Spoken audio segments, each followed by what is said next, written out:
William Farnsworth was born in Vermont in 1796. We don't know much about his early life, but we do know that he was involved in the fur trade. He worked briefly for the American Fur Company in Montreal. He set up one of their trading posts in the area of Sheboygan, Wisconsin.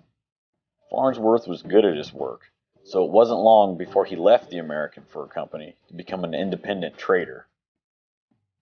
He moved north from Sheboygan and started his own trading post on what is now the Michigan side of the Menominee River in 1822.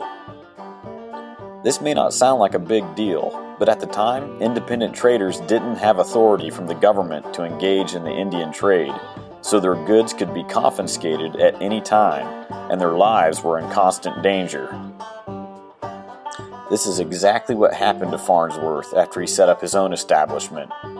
The American Fur Company tried to destroy his business by provoking local Indians to seize his goods and eject him from the Wisconsin trading territory, which they considered their exclusive field. On the day the Indian warriors arrived, Farnsworth was unloading a bunch of trade goods. He instantly knew why the Indians were there and who had sent them. As they filed into his cabin, Farnsworth knew he had to act quickly. Farnsworth grabbed a keg of gunpowder and set it in the middle of the cabin. Then he lit a candle stump and placed the burning candle in a hole in the top of the barrel. "You are braves," he said. "I am a brave of the white men. If my property and my life must be sacrificed, we shall all suffer the same fate. No truly brave man fears death." Farnsworth sat down on top of the keg.